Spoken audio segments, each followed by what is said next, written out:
जी का आगमन। राजा दशरथ ने राजकुमारों, उनकी पत्नियों, ऋषि महर्षियों, मंत्रियों एवं परिजनों के साथ अयोध्या के लिए प्रस्थान किया। प्रस्थान करते ही सभी ओर भयंकर शब्द करने वाले पक्षियों आवाजें सुनाई देने लगी। पृथ्वी पर विचरण करने वाले वन्य पशु उनकी बाईं ओर दौड़ने लगे। इस पर दशरथ ने वशिष्ठ जी से कहा, गुरुदेव, ये कैसी माया है, जहाँ पक्षियों का भयंकर स्वर अपशकुन का सूचक है, वहीं मृगों का बाएं होकर जाना शुभ शकुन की सूचना देता है। दोनों प्रकार के शकुन एक साथ क्यों हो रहे हैं? महाराज दशरथ के इस प्रश्न के उत्तर में वशिष्ठ जी बोले, पक्षियों के भयंकर ध्वनि से ज्ञात होता है कि कोई भय उत्पन्न करने वाली घटना घटने वाली है, और मृग आदि पशुओं के इस प्रकार जाने से पता चलता है कि वह भयानक घटना सरलता से शांत हो जाएगी। इसलिए आप किसी प्रकार की चिंता न करें। यह वार्तालाप अभी चल ही रहा था कि बड़े जोरों की आंधी आई, परिणाम स्वरूप वृक्ष पृथ्वी पर गिरने लगे। तभी राजा दशरथ को भरे गोकुल के ऋषि परशुराम दृष्टिगत हुए। उनकी वेशभूषा बड़ी भयंकर थी। बड़ी बड़ी जटाएं उनके तेजस्वी मुख पर बिखरी हुई थी, नेत्रों में क्रोध की लालिमा थी। कंधे पर कठोर फरसा और हाथों में धनुष बाण थे। ऋषियों ने आगे बढ़कर उनका स्वागत किया और इस स्वागत को स्वीकार करने के उपरांत वे श्री रामचंद्र से बोले, दशरथ नंदन राम, हमें ज्ञात हुआ है कि तुम बड़े पराक्रमी हो और तुमने शिव जी के धनुष को भंग कर दिया है, और इस प्रकार तुमने अपूर्व ख्याति प्राप्त की है। मैं तुम्हारे लिए एक और अच्छा धनुष लाया हूँ। ये धनुष साधारण नहीं है, बल्कि जमदग्नि कुमार परशुराम का है। इस पर बाण चढ़ाकर तुम अपने शौर्य का परिचय दो। तुम्हारे बल और शौर्य को देखने के पश्चात मैं तुमसे द्वंद्व युद्ध करूंगा। परशुराम की बात सुनकर राजा दशरथ विनीत स्वर में बोले, भगवान, आप वेदविद स्वाध्याय ब्राह्मण हैं। क्षत्रियों का विनाश करके आप बहुत पहले ही अपने क्रोध को शांत कर चुके हैं।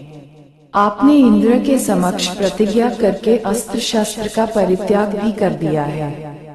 इसलिए हे ऋषिराज, आप इन बालकों को अभय दान दीजिए। यदि आपके हाथों राम मारा गया तो हम में से कोई भी उसके वियोग में जीवित नहीं रह सकेगा।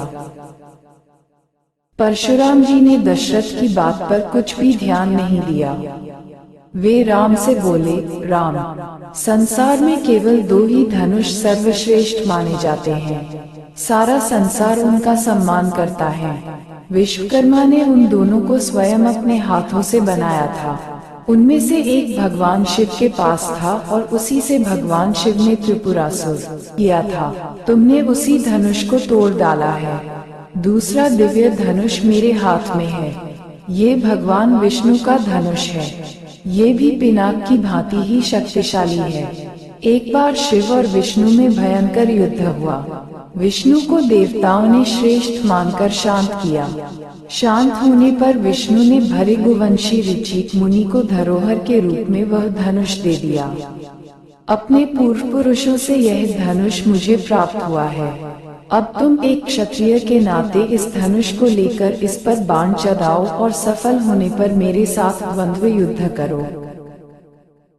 इस प्रकार से परशुराम के द्वारा बार बार ललकारे जाने पर रामचंद्र बोले, हे भार्गव, मैं ब्राह्मण समझकर आपका सम्मान कर रहा हूँ और आपके समक्ष कुछ विशेष बोल नहीं रहा हूँ, किंतु आप मेरी इस विनयशीलता को पराक्रमहीनता एवं कायरता समझ रहे हैं और मेरा तिरस्कार कर रहे हैं। लाइए, धनुष बाण मुझे दीजिए।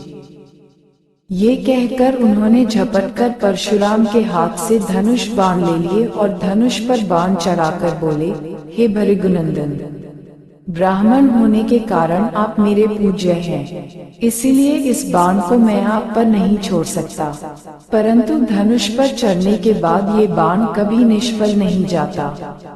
इसका कहीं न कहीं उपयोग करना अनिवार्य हो जाता है। इसलिए मैं इस बाण को छोड़कर आपकी शीघ्रता पूर्वक सर्वत्र आने जाने की शक्ति को नष्ट किए देता हूँ। श्री राम की बात सुनकर शक्तिहीन हो गए परशुराम जी विनयपूर्वक कहने लगे, बाण छोड़ने से पूर्व मेरी एक बात सुन लीजिए। क्षत्रियों को नष्ट करके मैंने ये भूमि कश्यप जी को दान में दी थी। उस समय उन्होंने मुझसे कहा था कि अब तुम्हें पृथ्वी पर नहीं रहना चाहिए क्योंकि तुमने पृथ्वी का दान कर दिया है। तभी मैं गुरुवर कश्यप जी की आज्ञा का पालन करता हुआ कभी भी रात्रि में पृथ्वी पर वास नहीं करता।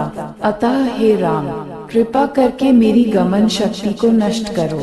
मैं मन के समान गति से महेंद्र पर्वत पर चला जाऊंगा। मुझे ज्ञात है कि इस बाण का प्रयोग निष्फल नहीं जाता, इसलिए आप इस बाण के द्वारा उन अनुपम लोगों को नष्ट कर दें जिन पर मैंने अपनी तपस्या से विजय प्राप्त की है। आपने जिस सरलता से इस धनुष पर बाण चढ़ा दिया है, उससे मुझे विश्वास हो गया है कि आप मधु राक्षस का संहार करने वाले साक्षात विष्णु हैं। राम ने परशुराम की प्रार्थना को स्वीकार किया और उनके द्वारा तपस्या के बल पर अर्जित समस्त पुण्य लोगों को नष्ट कर दिया। इसके पश्चात परशुराम जी तपस्या करने के लिए महेंद्र पर्वत पर चले गए और वहां उपस्थित सभी ऋषि मुनियों सहित राजा दशरथ ने रामचंद्र की भूरी भूरी प्रशंसा की।